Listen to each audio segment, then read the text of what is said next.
Hoy quiero que prepare su corazón como todos los días, como todos los domingos. Y vamos a orar, vamos a pedirle a Dios que nos ayude. Cierre sus ojitos un momento, medite en lo que vamos a escuchar.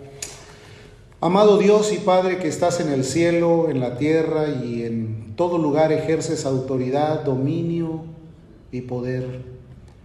Nos acercamos delante del trono de tu gracia, queriendo hallar el oportuno socorro, Señor, y la virtud de escuchar tu voz y ser sensibles a tu palabra. Háblanos, Señor, enséñanos, introduce tu verdad en nuestras vidas. Padre, porque lo necesitamos, porque allá afuera hay tanta necesidad y sin ti no somos nada. Te damos gracias en el nombre de Jesús.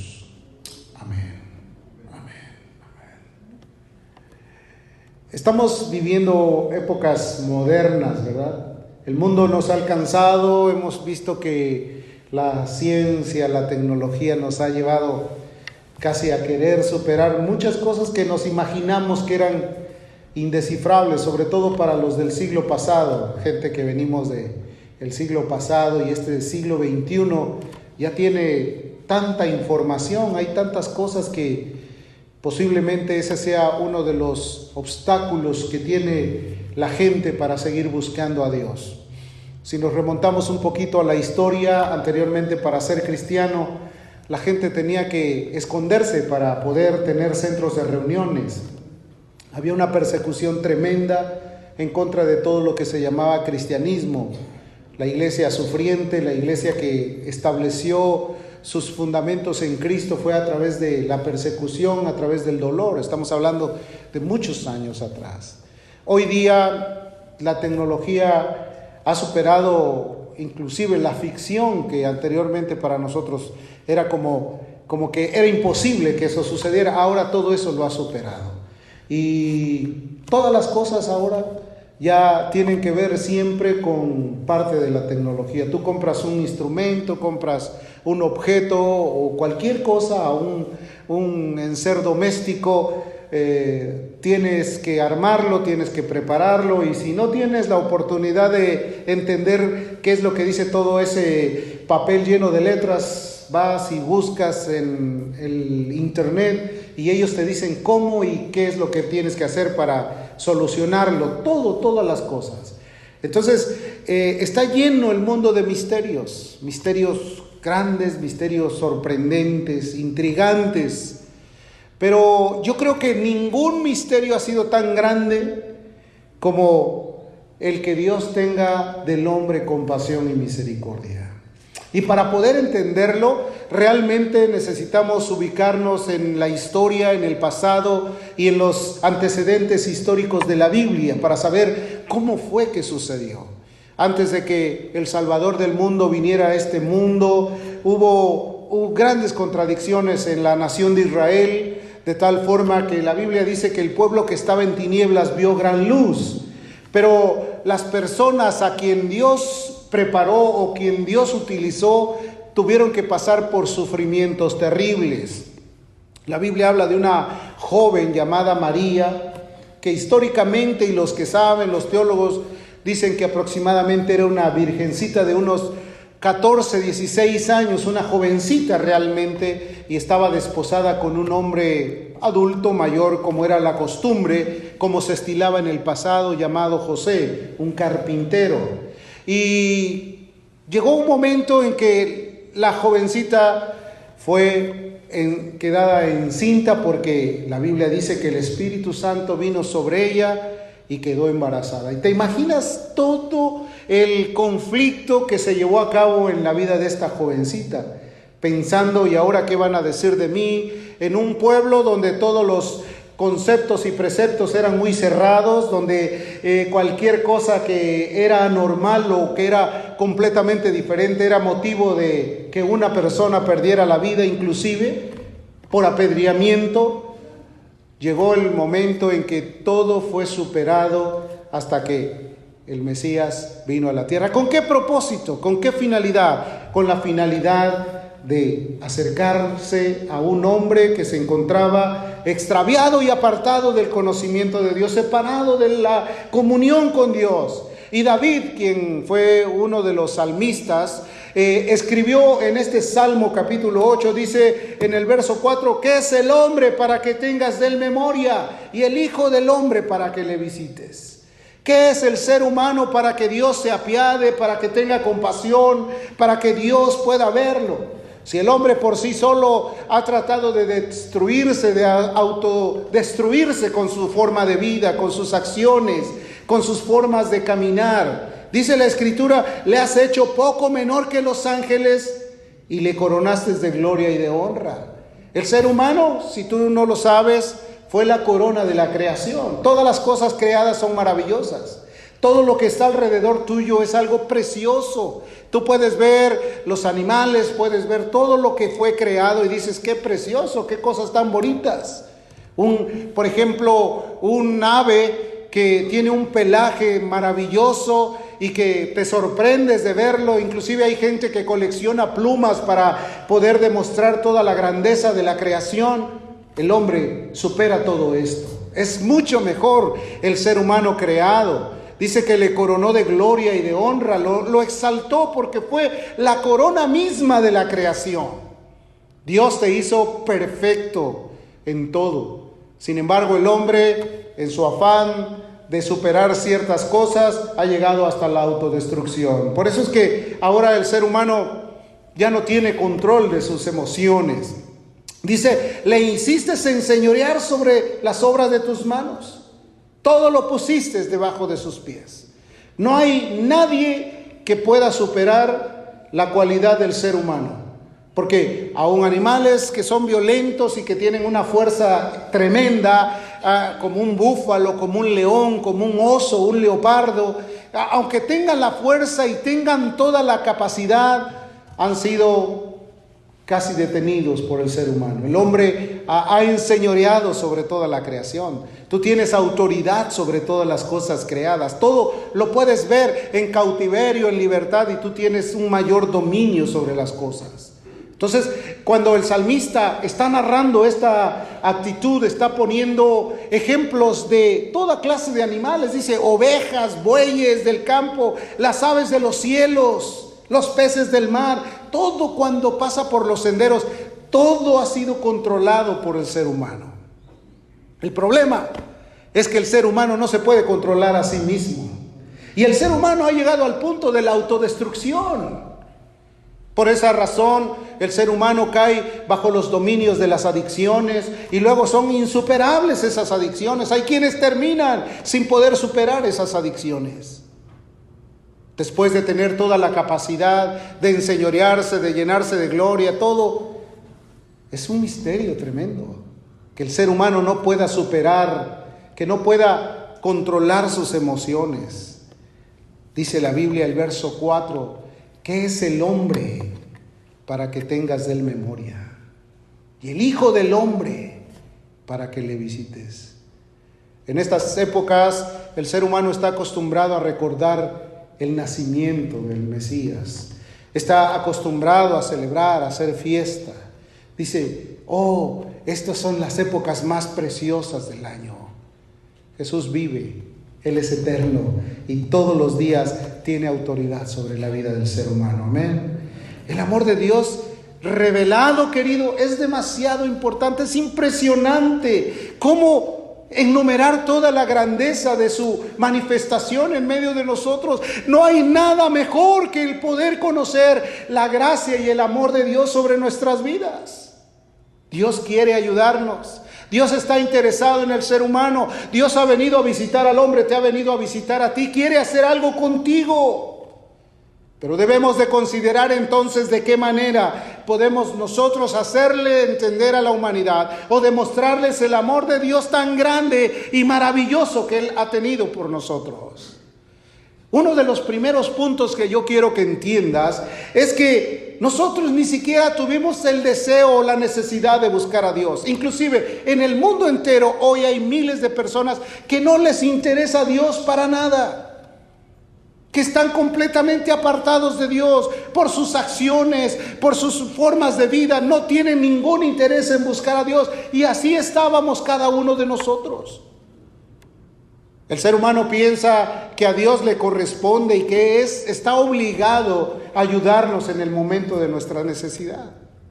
Que es casi la obligación de Dios el poder sacarnos de nuestros apuros. Y por esa razón la gente confunde la idea y después dice, no, es que Dios me tiene que ayudar. La Biblia describe que nosotros no le amamos a Él. Nosotros ni siquiera le buscamos. Dice, nosotros le amamos a Él porque Él, ¿qué dice? Nos amó primero. Él fue el que puso un punto de interés en nuestras vidas. Donde quiera que te veía tu vida desbastada, necesitada, ansiosa, vacilante, completamente temblorosa. Y Él puso su mirada en cada uno de nosotros. Te ha buscado de mañana, te ha buscado por la tarde, te ha buscado por la noche, ha enviado su generoso Espíritu Santo para que toque tu vida, para que te impacte y te haga sentir la necesidad que tú tienes.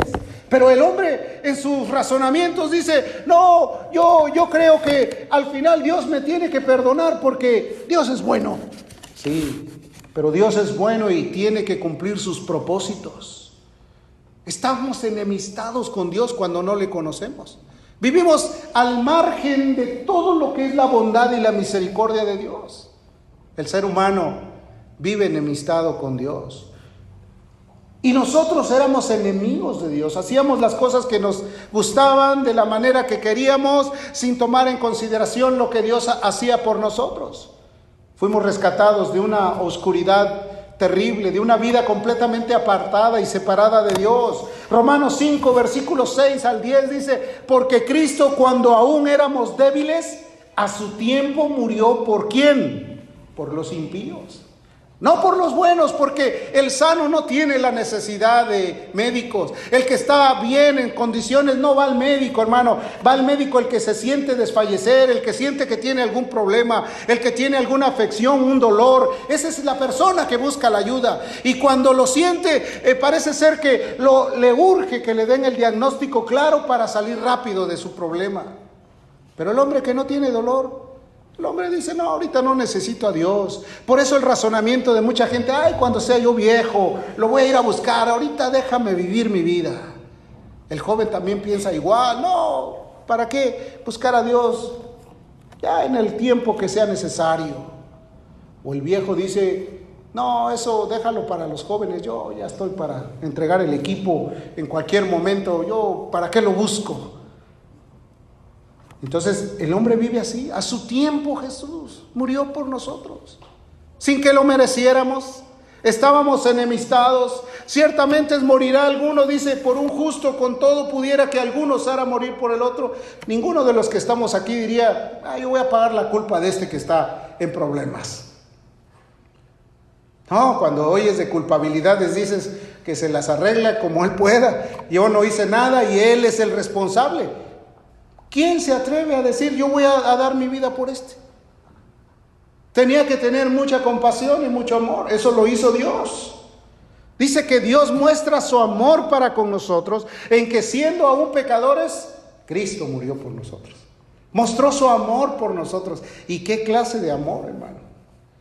Ese amor que no busca lo suyo, ese amor que no hace nada indebido, ese amor que es suficiente y es total.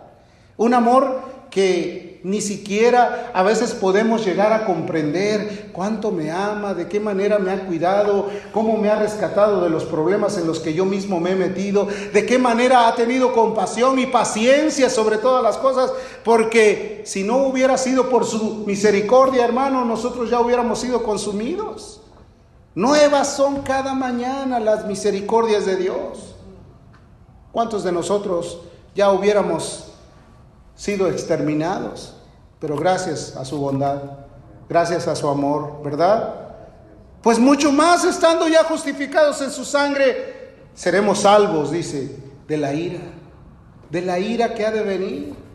En algunas regiones del mundo hay muchos conflictos, hay gente que no vive en paz, hay gente que sufre.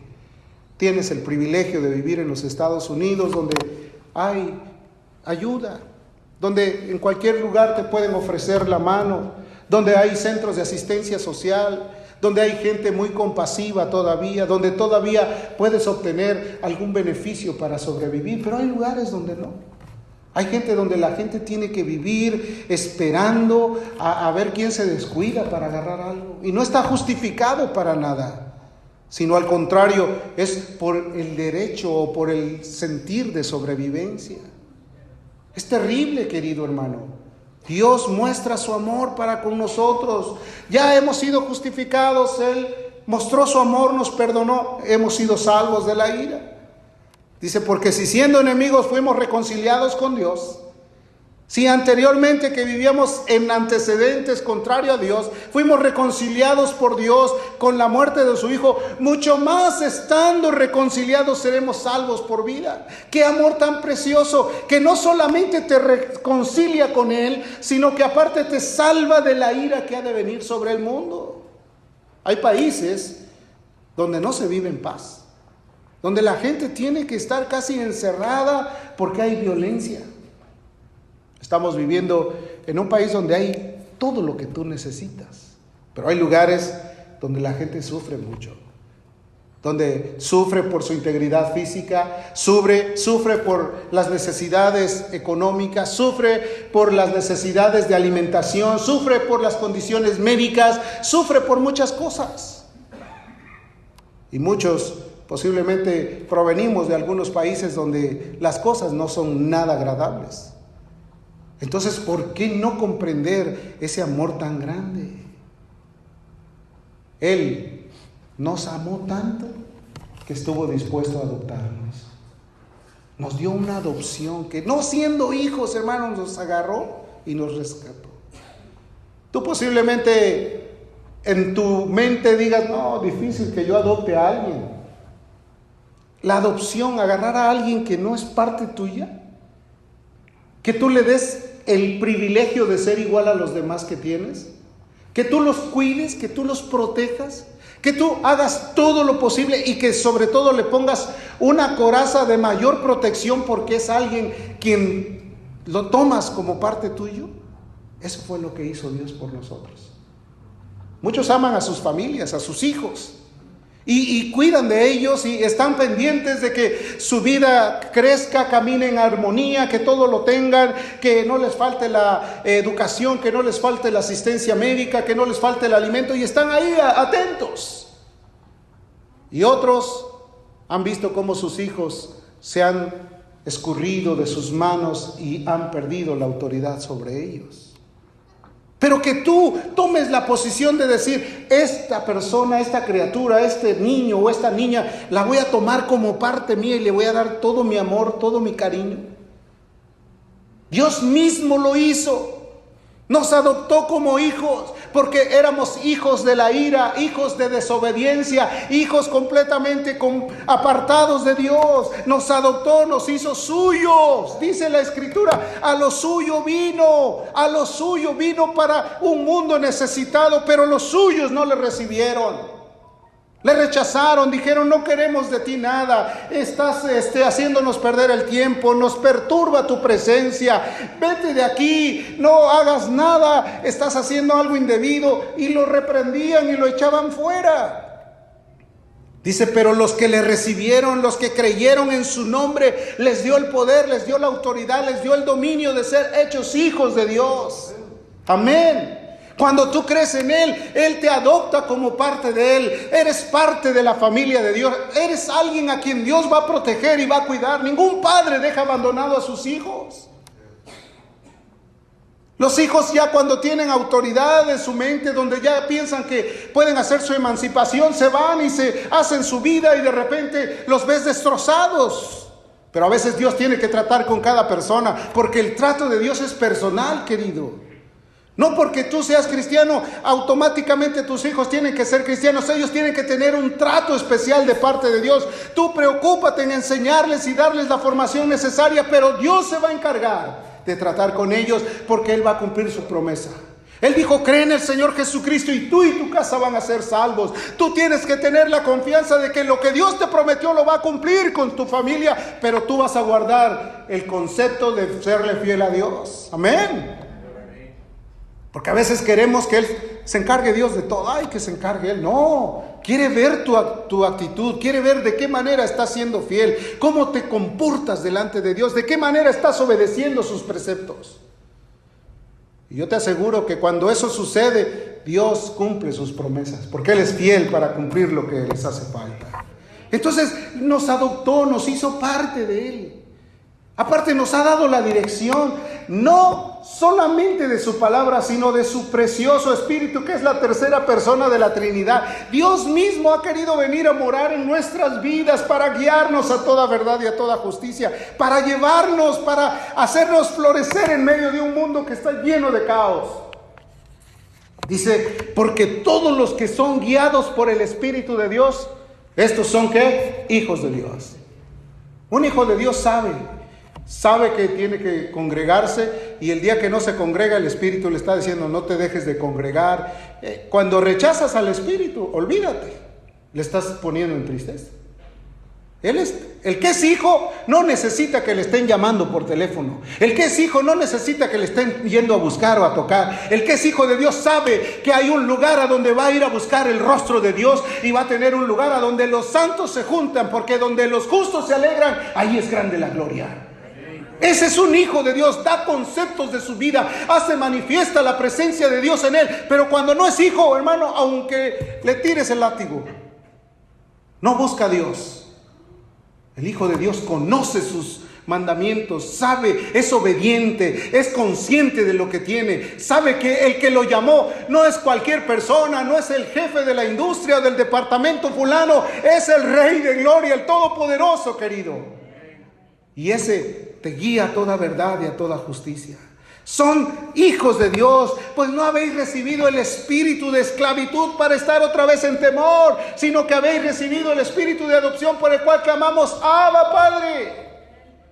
Aparte de que es hijo, es alguien que ora, que intercede, que busca. No es aquel que come el arroz, cuela el mosquito y se traga el camello. No, es aquel que está consciente de que Dios es fiel a su palabra y va a cumplir. Y el Espíritu mismo da testimonio a su espíritu, lo hace sentir feliz. ¿Cuántos cristianos felices hay? Es feliz porque está con Dios, porque Dios es su amigo, es su Señor. Entonces, aparte de estar adoptado, es guiado por el Espíritu. ¡Qué misterio maravilloso! ¿Qué es el hombre para que te acuerdes de él? ¿O el hijo del hombre para que le visites? ¿Te das cuenta de todo lo maravilloso que es Dios? Efesios capítulo 1, verso 5 dice, en amor, habiéndonos predestinado para ser adoptados hijos suyos, por medio de Jesucristo, según el puro afecto de su voluntad. Fue por su voluntad. Fue por su voluntad. Él tuvo buena disposición para nosotros. Disposición maravillosa. Él dispuso su vida para que nosotros fuéramos adoptados en Él. ¿Qué te parece? Desde el cielo tuvo un anhelo. Y hubo un consenso. El Padre, el Hijo y el Espíritu Santo. Y alguien dijo, ¿cómo vamos a rescatar a esta humanidad carente de amor? A esta humanidad rebelde, a esta humanidad egoísta, a esta humanidad completamente ajena a la voluntad de Dios. ¿Cómo lo vamos a rescatar? Y alguien dijo por ahí, yo voy a morir por ellos. Y el Espíritu Santo dijo, yo voy a estar contigo para darte la fortaleza. Y el Padre dijo, pues yo los voy a enviar. Y la gloria de Dios se manifestó. Porque ¿quién iba a soportar tanta humillación y tanta lastimadura? El que no conoció pecado, que por nosotros se hizo pecado. ¿Quién iba a soportar tanto dolor y tanta angustia? ¿Quién iba a soportar la separación? ¿Quién iba a cargar el peso del pecado del ser humano? ¿Quién? Tenía que haber alguien que viniera de parte de Dios, no cualquier humano. A ti te dicen, muéveme esas sillas, y mejor dices, no te oí. Entonces, ¿quién va a hacerlo? Tenía que ser alguien de parte de Dios, alguien que siendo Dios no escatimó el ser igual a Dios como cosa que aferrarse, sino que se despojó de todo y dijo, yo voy a pagar por ellos, yo voy a dar todo lo que ellos necesitan. Dios nos amó tanto que dijo, aquí está mi hijo. Hoy le hacen algo a tu hijo y ya casi te quieres pelear. ¿Sí o no? Y más si dices que tu hijo es el mejor de todos. Sí. Porque de tal manera, dice, amó Dios al mundo que ha dado a su Hijo unigénito, para que todo aquel que en Él crea, ¿qué dice? No se pierda, mas tenga vida eterna. De tal manera lo amó, de tal manera te ha amado, te amó a ti, que dio a su Hijo para que tú no te pierdas. Y tú dirías, pues ¿cómo me voy a perder si ya soy un hombre experimentado, una mujer de experiencia? A Jesús le preguntaron, ¿qué señales habrá de tu venida? Y Jesús les dijo, mirad que nadie os engañe. Y es que te puedes engañar tú mismo, pensando, ya la libré. ¿Cuánta gente vive engañada a sí mismo? ¿No? Es que aquí, que a mí me engañan. Y ya viven engañados. No todo lo que brilla es oro, ¿verdad? Entonces, Él envió a su Hijo para que tengamos vida eterna. Jesús dijo, yo voy. Por eso me ama el Padre, ¿no? Porque yo mismo, dice, yo pongo mi vida para volverla a tomar. Jesús cuando puso su vida, la puso como el Cordero de Dios que quita el pecado, de ser sacrificado, de ser lastimado y herido, para cumplir la ofrenda que era necesaria. El Cordero expiatorio de morir para derramar su sangre y perdonarnos a todos. Su muerte no es algo romántico ni triste como mucha gente lo tiene. Estaba cumpliendo un propósito bien maravilloso, morir. Dice, yo pongo mi vida para volverla a tomar. La puso voluntariamente y Él tuvo también el poder de resucitar de entre los muertos y vencer al que tenía el dominio de la muerte, eso es al diablo. Se levantó triunfante en la cruz. Dice, y no dejó que su santo viera corrupción. Antes de cumplirse el tiempo de generación biológica de su cuerpo, resucitó de entre los muertos y está sentado a la diestra del Padre y todavía intercede por aquellos que le buscan. Amén. Que no solamente resucitó, sino que está dispuesto a orar por ti para que tú no caigas, para que en cada momento diga, Padre, yo di mi vida por Él y yo quiero que lo cuides y le guardes, y el Espíritu viene para ayudarnos y darnos la fortaleza para seguir adelante. Hermano, eso es lo maravilloso de su amor. En algunas empresas dicen, te aseguro y te doy esto y te doy esto otro, pero nadie está ahí al cuidado de ti, y Dios está al cuidado de ti todos los días de tu vida. Bendito sea su nombre. Nadie me quita la vida, sino yo mismo la pongo, dice. Tengo el poder para ponerla y tengo el poder para volverla a tomar. Ese es Dios. ¿Dios tuvo ese poder? ¿Tendrá poder para ayudarte? Claro que sí. ¿Tiene poder para guiarte a toda verdad? Claro que sí. ¿Tiene poder para bendecirte? Amén. ¿Tiene poder para sanarte, para cuidarte, para ayudarte en tus necesidades? Tiene poder para todo. Él es poderoso y digno de misericordia y de bondad. ¿Qué dice además? Y en esto se mostró el amor de Dios para con nosotros, en que Dios envió a su Hijo unigénito al mundo para que vivamos por Él. Para que de ahora en adelante ya no pongas tu esperanza en las cosas de este mundo. Vivas por Él y para Él. Y en esto está considerado el amor, dice, no en que nosotros hayamos amado a Dios, porque a veces te cuesta amar a Dios, sino en que Él nos amó a nosotros y envió a su Hijo en propiciación por nuestros pecados. Fue por amor, hermanos. En la cruz del Calvario tú dirías, los clavos sostuvieron a Cristo ahí en la cruz. No, no fueron los clavos, fue el amor que lo sostuvo en ese lugar. Un punto importante es que nos ama tanto, tanto, demasiado, hermano, que Él también espera recibir de nosotros la misma correspondencia, que le respondamos. Y sabes que no retarda su promesa como algunos la tienen por tardanza. Él es fiel y espera que todos, ¿qué dice? Procedan al arrepentimiento. Que todos cambien de parecer. Porque al fin y al cabo el arrepentimiento es eso, cambiar la dirección de su vida, cambiar la mentalidad.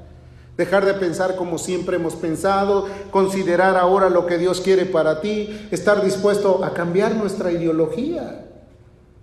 A veces queremos ser cristianos, pero con una ideología muy propia, muy personalizada. Y Dios quiere que tengamos la ideología de Dios. ¿Qué es lo que Dios enseña? ¿Qué es lo que Dios quiere de mí? ¿Qué es lo que Dios desea que tú hagas?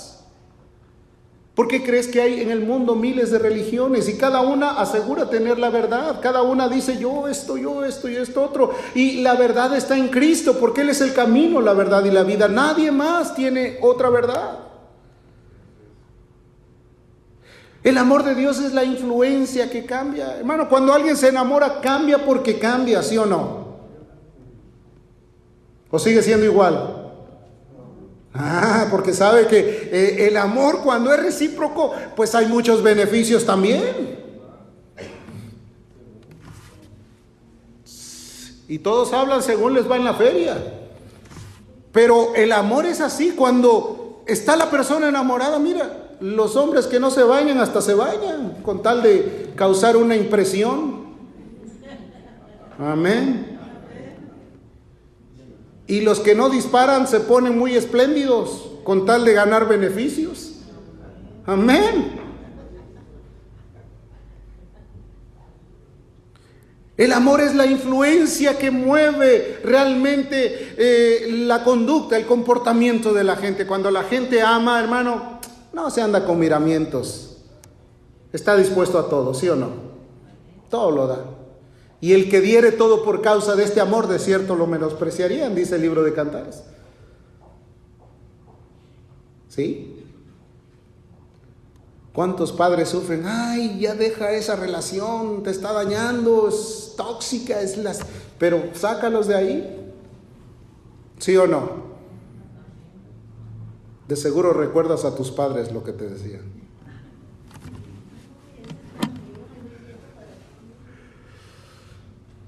Su amor es el único que nos puede justificar. Amén.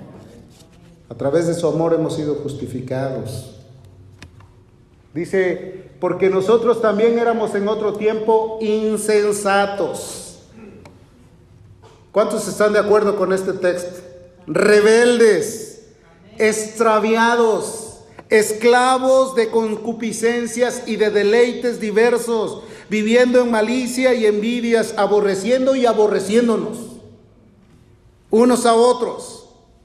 Pero cuando se mostró la bondad de Dios, nuestro Salvador, y su amor para con los hombres, nos salvó. Y dice, no por obras de justicia que nosotros hubiéramos hecho, sino por su misericordia. El que se salva no es porque ofrenda, no es porque diezma, no es porque canta, no es porque ora. El que se salva es por la pura compasión y la misericordia de Dios. Ahora, eso no te exime de orar, no te exime de reunirte, no te exime de ofrendar, porque nada más sientes algo y ya dices, pues ya no ofrendo. Aparte, la ofrenda del impío, dice la Escritura, es abominable delante de los ojos de Dios. Cuando lo haces para Dios, no estás con miramientos, porque Dios te ama, porque eres recíproco con Él. Amén. Entonces, Él nos amó, dice, su misericordia nos lavó por la regeneración, por la renovación y por el Espíritu Santo, hermano, por su amor. Eso es lo único que cambia la vida del ser humano. El amor cubre multitud de faltas. Por amor nosotros hemos visto la misericordia y la bondad de Dios. Él derramó su gracia y su favor por nuestras vidas. Cuando el amor es un impacto en nuestras vidas, podemos decir lo que dijo Pablo: con Cristo estoy juntamente crucificado, y ya no vivo yo, ¿no? Mas Cristo vive en mí. Hemos pasado de muerte a vida, hermano. Su amor es insuperable. Nadie puede contra ese amor. Cuando amas a Dios, hermano, estás consciente de que Él vino a este mundo, hubo muchos obstáculos para que Él viniera a salvar al hombre. Hubo muchas adversidades. Si tú recorres la historia de los evangelios, antes de que el Mesías viniera a nacer, no había ni siquiera un lugar a donde él pudiera nacer. En un pesebre, en un lugar oloroso a estiércol de animales, ahí nació el Salvador del mundo. El que era rico, lleno de gloria, se despojó de todo y vino a lo más terrible, a lo más vil. María, aquella jovencita llena de conflictos, de pensamientos, estaba ahí. El hombre que era justo, José, no quiso infamarla, no quiso tomar la responsabilidad de decir, no, pues me falló, ¿cómo me voy a casar con ella si está embarazada? ¿De qué manera? Imagínate todos los prejuicios de una persona y luego de un judío religioso. Ay, ahí nos vemos, ¿no? Dice que él no quiso infamarla y mejor decidió recurrir y irse por la puerta de atrás para no ser visto. Como diciendo, no, yo no le entro a esto. Pero estando acostado, la Biblia describe que vino un ángel y le dijo, no temas tomar a esa mujer, porque lo engendrado de ella es del Espíritu Santo. Y obedeció y sufrió las consecuencias. Y tuvo que huir de la persecución, porque ya cuando vino a la luz este pequeño, el primero que tuvo toda la intención de acabar con su vida fue un rey llamado Herodes, que mandó que muriesen todos los niños menores de 2 años. Imagínate, apenas está viniendo a la luz, apenas está viniendo la gracia del cielo y ya quieren exterminarlo.